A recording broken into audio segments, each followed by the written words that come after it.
Dans cette vidéo, cher ami, nous allons explorer ensemble 5 habitudes préjudiciables à ton évolution personnelle. 5 habitudes qui ruinent ta vie d'homme et qui t'empêchent d'atteindre ton plein potentiel. J'aime à penser que sur cette chaîne, hormis la place prépondérante que prend la séduction, nous accordons encore plus d'importance à notre développement personnel en tant qu'homme. D'ailleurs, comme je me tue à te le répéter, la séduction et le développement personnel sont frères et sœurs jumeaux.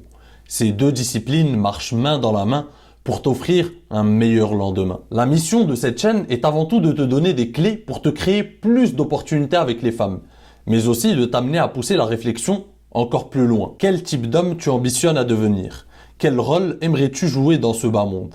Comment devenir un homme meilleur? Un homme plus cultivé, plus confiant, plus intelligent socialement, plus charismatique, plus séduisant, plus éloquent, et j'en passe. Ce sont ces questions qui doivent t'obséder. Et non pas pourquoi Christine de la Conta ne répond pas à tes messages sur Insta. Ce sont ces questions qui doivent hanter ton esprit jour et nuit.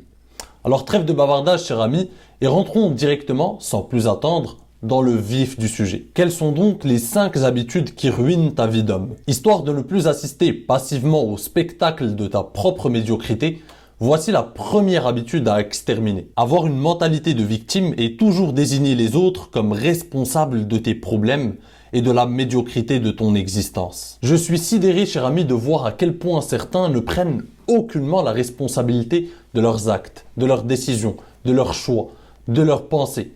Et se plaignent constamment de la médiocrité de leur existence, de leur malheur, et remettent toujours ça sur le dos des autres, de la société, du gouvernement, de leurs parents, d'une enfance difficile.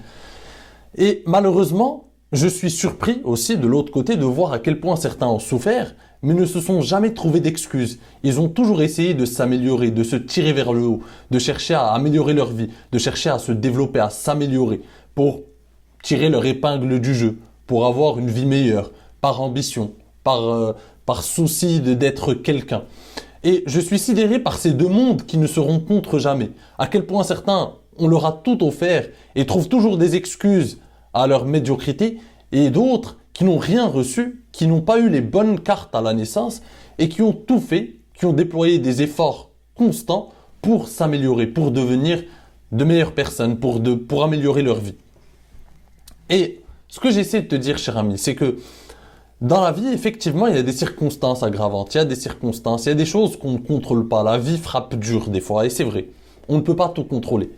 Mais il faut essayer de se concentrer plutôt sur les choses qu'on peut contrôler. Comme ça, t'as, comme on dit, une vision proactive de ta vie. T'as du contrôle et de l'influence sur les choses importantes de ta vie, sur les événements de ta vie. Qu'est-ce que j'entends par là? J'entends qu'il faut que tu mettes la majorité de ton temps, ton attention, de ton énergie dans des choses que tu peux contrôler, qui sont dans ta zone de contrôle. Par exemple, ta santé physique, ton physique. Quand je parle de physique, je parle de conditions physiques, on va dire. Les livres que tu lis, tes pensées. Ces choses-là, tu peux les contrôler. Ton éducation, c'est des choses que tu peux contrôler. Tu peux mettre les efforts nécessaires pour contrôler ces choses-là. Ce que tu peux moins contrôler, ta relation aux autres. Effectivement, tu peux influencer ces choses-là. Et d'ailleurs, cette chaîne est née dans ce but. C'est de contrôler, en fait, d'avoir du contrôle et de l'influence sur tes relations avec les femmes.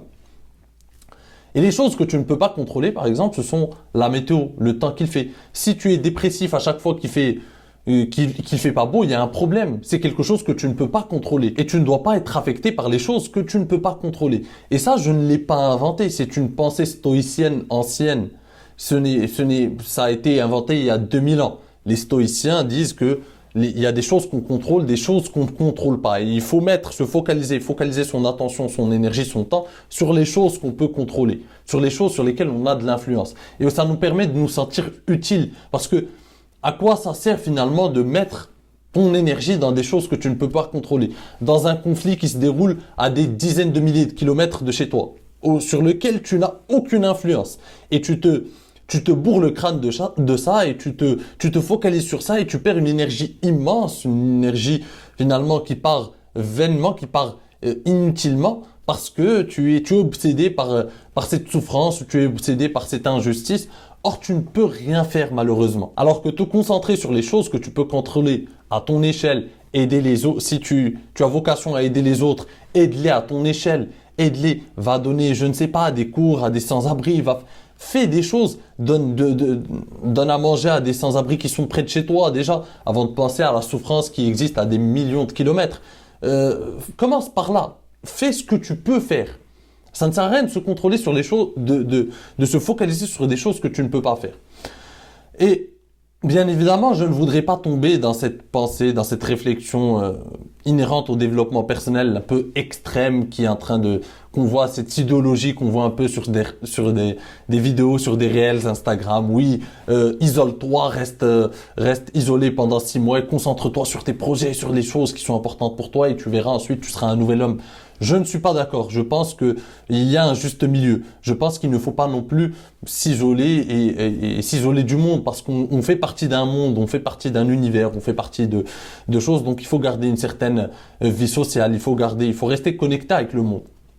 Alors, je te le redis, oui, 80% de ton temps, ton énergie, ton attention doivent être donnés, déployés dans des choses que tu peux contrôler, ton physique, tes projets, des choses que tu contrôles. Et le reste, tu le donnes à ta vie sociale, à des choses finalement où tu as moins de contrôle et rester de ce fait connecté au monde. Et bien évidemment, je ne suis pas aussi adepte du fait qu'il faut s'isoler, qu'il faut penser simplement à ses projets. Bien sûr, il faut que tu te concentres sur tes passions, sur les choses qui sont importantes pour toi, mais reste connecté au monde. Intéresse-toi à d'autres disciplines, intéresse-toi à l'histoire, la biologie, toutes ces choses construisent ta vision du monde. Je ne suis pas d'accord avec le fait de se focaliser sur une chose, bien que je suis d'accord qu'il faut bien sûr avoir une spécialité, avoir une expertise, je suis d'accord, mais lui donner 110% de notre temps, je ne suis pas totalement d'accord. Il faut garder du temps pour s'instruire, pour se cultiver, pour s'intéresser à d'autres disciplines, pour avoir une vision du monde globale. C'est ma vision, c'est mon idéal. Après, à toi de me dire dans les commentaires ce que tu en penses, cher ami. Mais bref, l'idée que je voulais te faire passer, c'est de tout simplement arrêter de te victimiser, prendre la responsabilité de tes actes, tes choix de vie. On fait des choix, on a des habitudes productives, on a des habitudes nocives qui nuisent à notre futur soi. Et donc, à toi de prendre cette responsabilité. Mais focalise-toi sur les choses que tu peux contrôler. Donne 80% de ton temps à des choses que tu peux contrôler sans pour autant t'isoler du reste du monde. C'est le message que je voulais te faire passer. La deuxième habitude nocive à exterminer, cher ami, c'est de tout simplement courir derrière les plaisirs faciles de la vie. Effectivement, cher ami, si tu restes tout le temps dans ta zone de confort, si tu cherches tout le temps des plaisirs faciles dans la vie, des plaisirs faciles et éphémères, si tu cherches tout le temps la facilité, tu auras une vie difficile ensuite. C'est de la logique simple. Pour t'améliorer, pour t'enrichir, pour enrichir ta pensée, pour t'améliorer spirituellement, sur le plan personnel, financier, ce que tu veux, pour devenir un homme meilleur, il faut faire face à l'adversité. Il faut sortir de ta zone de confort. Et je ne veux pas faire une sorte de discours pro-développement personnel et ce genre de choses que tu vois partout. Mais c'est une réalité fondamentale, cher ami. Je ne suis pas en train de te décrire quelque chose de l'ordre du fantasmagorique. C'est une réalité fondamentale dans la vie. Si tu cours derrière les plaisirs faciles, l'alcool, je sais pas, les drogues, des drogues qui peuvent t'amener à te sentir mieux facilement dans un court laps de temps, eh bien, tu n'auras pas une vie facile sur le long terme. Alors que si tu fais des choses difficiles, si tu sors de ta zone de confort, si tu vas réaliser des projets, si tu cours, t'essaies d'entreprendre de nouvelles choses, c'est pas facile. Oui, tu sors de ta zone de confort, tu vas vers un terrain inconnu, mais ça t'aide. Si tu te forges un physique, si tu fais un sport quotidiennement, si tu gardes une discipline, oui, il y a l'effort de la discipline, mais ensuite, t'apprends à te gérer, t'apprends à ne pas courir derrière des plaisirs faciles qui ne t'apportent rien sur le long terme. Une séance de sport, par exemple, c'est difficile de se motiver tous les jours pour aller au sport, mais ensuite, tu te sens bien, tu sécrètes de bonnes hormones, tu te sens bien, tu es plus confiant, tu es plus à l'aise, tu es plus en forme, et ça te donne des bienfaits sur le long terme. Pareil, courir derrière tes projets, passer ton temps à bosser, à travailler, à te concentrer sur ce qui doit être important pour toi, le donner à tes priorités au lieu de le donner à des divertissements futiles, au lieu de le donner à des applications qui ne t'apporteront rien sur le long terme, à scroller sur Internet, à scroller sur les réseaux sociaux, eh bien, c'est une expérience que tu peux tenter. Comment tu te sens, cher ami, lorsque un dimanche, par exemple, tu te lèves et tu as un peu la flemme, tu te sens pas super bien, tu as passé un week-end difficile, ou festif, ou trop festif, et tu passes ton dimanche, par exemple, à scroller sur les réseaux sociaux.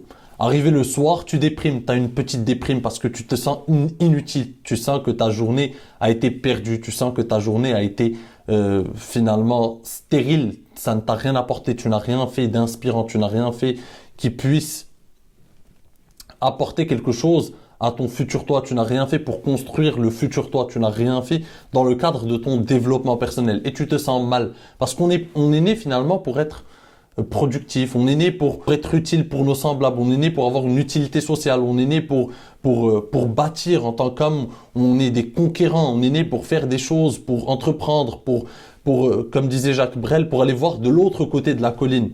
Passer notre temps à vacher sur notre canapé à rien faire, à suivre des plaisirs faciles, à regarder des séries Netflix, à fumer sur son balcon, oui, ça te donne de la dopamine sur le moment, ça te donne une sorte de plaisir sur le moment, mais sur le long terme, tu regrettes, tu te sens mal, tu ne te sens pas en pleine forme, tu ne te sens pas épanoui. Et c'est ça le regret, c'est ça le paradoxe des plaisirs faciles. Ça te donne un plaisir sur le court terme, mais ça t'enlève, ça te prive de plaisir, d'épanouissement sur le long terme. Troisième habitude à éliminer, cher ami, te décourager et te dénigrer après chaque erreur ou chaque échec. La vie est un parcours fait de hauts et de bas, fait d'échecs, de réussites, de joie, de peine. Et sans vouloir après chaque erreur qu'on a commise, sans vouloir après chaque échec, c'est la mauvaise mentalité, cher ami. Parce que ça va te pousser sur le long terme à ne plus rien entreprendre, à ne plus rien essayer, à ne plus sortir de ta zone de confort par peur de l'échec, par peur de commettre une erreur et de t'en vouloir ensuite. Or, il faut embrasser l'échec. Il faut embrasser les erreurs que tu commets. Pourquoi? Parce que ça te permet d'évoluer, de grandir en tant qu'homme. Je te le répète, ce sont nos échecs qui font que nous grandissons, que nous apprenons des leçons de vie, que nous apprenons de nouveaux enseignements. Et celui qui ne tente rien ne connaît pas d'échec. Sauf qu'il n'avance pas, il ne progresse pas, il ne grandit pas en tant qu'homme. Tu le rencontres 20 ans plus tard, il est toujours le même, au même endroit, n'ayant pas évolué, n'ayant rien changé, n'ayant pas progressé dans sa vie.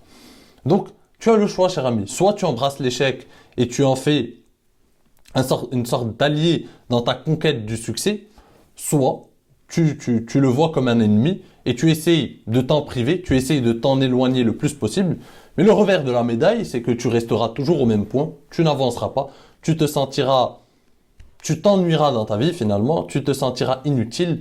Le regret finalement te rattrapera, quoi qu'il en soit. Parce que à la limite, quand tu connais des échecs, tu tentes des choses, tu te dis j'ai tenté, j'ai fait ceci. Tu peux soit dès lors, tu as une décision à prendre après un échec, soit tu te dis bon, ça m'a apporté un enseignement, donc je rectifie le tir et je retente d'une autre manière. Soit tu abandonnes et tu te dis ce projet n'est pas fait pour moi. Mais au moins, tu auras eu le courage de tenter pour voir ce que ça donne. Alors que sans échec, tu as tout le temps cette incertitude, tu as tout le temps ce sentiment d'inachevé, tu as tout le temps ce sentiment qui te peine à l'intérieur et qui te dit j'aurais pu. Et peut-être que ça aurait pu donner quelque chose, mais je n'ai pas eu le courage ni les couilles de le faire, d'y aller, de me jeter tout simplement dans cette aventure. Et je ne l'ai pas fait tout simplement. L'échec et les erreurs font partie du processus, cher ami. Effectivement, lorsque tu sors de ta zone de confort, tu vas à la conquête d'un terrain inconnu. C'est une entreprise que tu n'as jamais faite, c'est quelque chose, c'est dans un domaine que tu ne connais pas assez, c'est quelque chose que tu découvres. Donc c'est un domaine inconnu, c'est un territoire inconnu que tu dois dompter, que tu dois prendre le temps de connaître, que tu dois expérimenter. Et les échecs et les erreurs te permettent de connaître ce territoire, de te dire oui, ça c'est un truc que je ne dois pas faire ici. Je dois rectifier le tir, je dois faire plutôt comme ça. Et je continue à avancer et je vais d'un point A à un point B, un point A à un point B. Et petit à petit, j'apprends et je dompte ce territoire, je dompte ce nouvel environnement qui m'échappait auparavant. Et c'est ainsi que ça marche. Alors bien évidemment, cher ami, fais faire attention à ne pas faire les mêmes erreurs. Si tu fais les mêmes erreurs, cher ami, à chaque fois tu tombes dans les mêmes erreurs, là il y a un problème. Là, tu dois te dire, je ne suis pas plus con qu'un autre, il y a un truc qui cloche. Si je refais les mêmes erreurs, là, c'est de la débilité. Mais par contre, t'en vouloir pour une erreur que tu as commise dans une entreprise, dans quelque chose de nouveau, en essayant de conquérir quelque chose de nouveau, en essayant d'entreprendre quelque chose de nouveau, ce n'est pas la bonne mentalité, encore une fois. Ça va te priver d'enseignement, ça va t'empêcher de passer à l'action la prochaine fois qu'une occasion se présente et tu vas rester tout le temps à ta place. Embrasse l'échec, cher ami. C'est un allié pour la conquête de ton succès. Quatrième habitude à éliminer, cher ami, et pas des moindres, c'est de tout simplement être obsédé par la vie d'autrui et non par ta mission de vie et tes objectifs. Roosevelt disait, les grands esprits discutent des idées, les esprits moyens discutent des événements, les petits esprits discutent des gens. Et ça illustre parfaitement notre propos parce qu'en tant qu'homme, cher ami, si tu passes ton temps à te comparer aux autres, à médire, à les juger en leur absence, c'est qu'il y a un problème, il y a un hic. C'est que tu n'es pas concentré sur ta mission et tes objectifs, ou que tu n'as pas vraiment une mission, ou que tu ne sais pas vraiment quoi faire de ta vie. Parce que dès lors que tu as un cap dans ta vie, tu n'as plus le temps de te comparer aux autres. Tu sais où tu vas, tu as une direction. Un bateau avec une direction, c'est où il va. Il n'est pas en train de flotter en pleine mer, sans cap, sans direction, sans savoir vraiment où aller. Il sait où il va et donc il n'est pas concentré à inspecter ce que d'autres bateaux sont en train de faire ou d'autres navires sont en train de faire. Ça n'a aucun sens. Quand tu pars, quand tu rentres dans l'océan, cher ami, tu dois avoir une direction. Tu dois savoir où tu vas. Tu dois savoir quel est ton cap. Qu'est-ce que tu veux atteindre? Qu'est-ce que tu veux finalement obtenir de la vie? Que veux-tu? Quel type d'homme tu veux devenir? Qu'est-ce que tu veux pour toi dans 3, 4, 5 ans? Ces questions doivent t'obséder, comme je te l'ai expliqué, cher ami.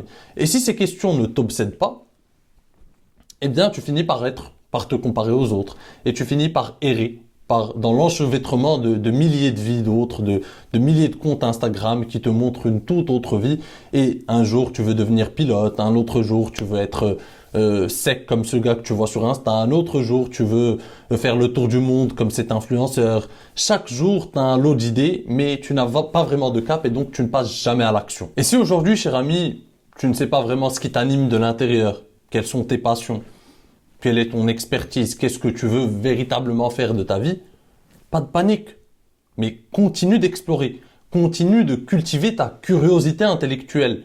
Améliore-toi, découvre des sujets, intéresse-toi à plein de choses. Et ensuite, ces sujets peuvent devenir des passions, ces activités aussi peuvent devenir des passions, et ces passions peuvent permettre d'être finalement des sources de financement pour ta vie.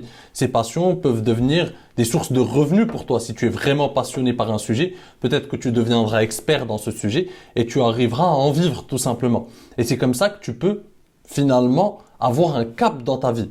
Mais il faut que tu t'isoles un minimum, je veux dire, pour te poser ces questions. C'est des questions que tu dois finalement méditer. Que veux-tu faire? Quelles sont les choses qui t'intéressent? Quelles sont les choses qui te passionnent? Que veux-tu véritablement faire de ta vie? Qu'est-ce que tu ambitionnes? Comme je te l'ai dit dans l'introduction de cette vidéo, ce sont des questions qui doivent t'obséder. Un homme qui n'a pas de cap, qui ne sait pas où aller, qu'est-ce qu'il a à proposer à une femme? Que peux-tu véritablement proposer à une femme? Alors tu peux développer ton game, avoir une séduction active, avoir des compétences de séducteur, savoir taquiner, jouer. Mais dès lors qu'une femme entrera dans ta vie, elle en ressortira le plus rapidement possible. Parce qu'encore une fois, elle découvrira l'envers du décor. Tu n'as rien à proposer. En fait, quand une femme rentre dans ta vie, en tant qu'homme, tu dois avoir un certain cap, tu dois avoir une mission de vie, tu dois avoir des projets, tu dois être animé par une certaine ambition à l'intérieur. Et donc, c'est comme, tu lui proposes un projet, tu lui proposes une aventure, de t'accompagner dans cette aventure. Parce qu'en tant qu'homme, c'est toi qui as le leadership. Une femme est là pour t'accompagner dans ton aventure. Et si tu n'as rien à proposer, aucun projet à proposer, cette femme n'a rien à faire avec toi. Cette femme s'ennuiera avec toi. Cette femme voit que tu es sans intérêt. Donc c'est des questions que tu dois te poser. C'est très important, cher ami. Tu dois avoir une mission de vie, tu dois avoir des projets qui t'animent, tu dois avoir un sens de l'entrepreneuriat au moins dans ta vie. Ça ne veut pas dire forcément que tu deviendras entrepreneur, mais tu dois avoir une certaine expertise. Tu dois à la limite savoir ce que tu veux achever, même si tu ne l'as pas encore achevé, même si tu n'es qu'au stade du commencement, tu n'es qu'au stade initial, mais tu dois avoir un cap vers où tu te diriges. Tu ne dois pas être là en train d'errer, de ne pas savoir pourquoi tu te lèves le matin. Tu dois avoir une raison de te lever le matin. Pourquoi je me lève? Quels sont mes projets? Où est-ce que je veux aller? Qu'est-ce que je veux atteindre, encore une fois? J'insiste dessus, cher ami, parce que ce sont des questions, encore une fois, qui doivent t'obséder, cher ami. Autrement, tu passeras ta vie à te concentrer sur les autres, à te comparer aux autres. Or, ça ne sert à rien parce que chacun sa vie, chacun ses objectifs, chacun sa route. Et les autres ont peut-être trouvé leur route. Ils sont en train de suivre leur route et toi, tu es en train de te comparer à eux. Et tu te compares vainement parce que eux sont bons peut-être dans les choses où tu les jalouses ou je ne sais quoi encore parce que ils se sont concentrés là-dessus. Ils en ont fait une expertise. Ils aiment ça, c'est peut-être leur passion. Et tu te compares à eux et tu te fais du mal intérieurement. Alors que tu dois trouver ce qui t'anime, ce qui est important pour toi, là où tu peux apporter de l'utilité pour tes semblables. Un homme, c'est avant tout une énergie qui se dégage, des projets, une ambition, une mission qui lui tient à cœur. C'est ça un homme. Cinquième et dernière habitude à éliminer absolument, c'est de tout simplement essayer de vivre le rêve ou la vie d'un autre. C'est malheureusement le cas de beaucoup de personnes. Ils vivent le rêve ou la vie d'un autre parce qu'ils n'ont pas trouvé le courage de vivre leur propre rêve, parce qu'ils n'ont pas trouvé le courage de suivre leur propre chemin, ou tout simplement parce qu'ils sont trop influençables. Certaines personnes, par exemple, sont trop influencées par ce que pense d'eux un tel ou un autre, ce que pensent de leurs parents, ce que pensent d'eux. Alors, je ne suis pas en train de te dire que tu dois t'éloigner de tes parents, tu dois, je ne sais quoi encore, essayer d'en vouloir à tes parents s'ils essayent de te choisir une route. Non, tu dois chérir tes parents. Mais tu dois leur montrer que tu as ta propre personnalité, que tu as une route à suivre, que tu veux suivre une route, que tu es animé par une énergie à l'intérieur, que tu as tes propres rêves, que tu as ta propre personne qui pense, qui a sa vision du monde, sa vision des choses et tout simplement, encore une fois, ses propres ambitions. Et malheureusement, si tu choisis de vivre la vie d'un autre ou la vie que la société voudrait que tu vives, ou ce que tes parents voudraient que tu vives, ou ce qu'un tel voudrait que tu vives, tu finiras toujours par vivre finalement en travestissant ta personne, en travestissant tes rêves. Et tu t'en voudras intérieurement. Tu cultiveras de la rancœur, un certain ressentiment envers toi-même d'abord, parce que tu es le seul responsable. Personne finalement ne te met une sorte de corde au cou. Tu te l'es mise tout seul par ton manque de courage, par ton manque de vision, par ton manque d'ambition, qui t'a poussé à choisir le simple fait de suivre la vie ou l'opinion d'un autre. C'est malheureux, mais tu ne seras jamais pleinement épanoui ainsi. Si on te dicte tes choix de vie, si on te dicte tes décisions, au fond de toi-même, tu sais qu'il y a quelque chose d'autre qui t'anime, tu es unique, mais tu n'as pas osé suivre ta propre voie. Et ça, c'est encore une fois regrettable, cher ami. En tant qu'homme, nous avons tous nos propres rêves, notre propre perception du monde. Et déléguer la responsabilité de notre bonheur, de notre épanouissement et de notre accomplissement à un tiers, c'est finalement déléguer notre propre vie. C'est finalement ne plus vivre pour nous-mêmes, mais vivre pour un autre, ou laisser un autre vivre à notre place, tout simplement. Et c'est regrettable. Alors, cher ami, je pense avoir fait le tour, et je pense que cette vidéo pourra aider beaucoup d'entre vous, qui se sentent perdus, qui se sentent noyés ou esclaves de certaines habitudes nocives qui pourrissent leur vie. Et si cette vidéo t'a plu, cher ami, ou t'a été instructive, n'hésite pas encore une fois à la rétribuer d'un like, parce que c'est un énorme soutien pour mon travail. C'est ta façon de me montrer que mon travail a une certaine utilité. C'est ta façon de me montrer et de montrer à l'algorithme de YouTube que mon travail t'intéresse, qui devrait être plus mis en avant. Donc je te laisse le soin de faire ça à ta guise et de choisir en ton âme et conscience. Sur ce, cher ami, je te dis à la prochaine. En attendant, prends soin de toi et surtout, reste séduisant. Ciao!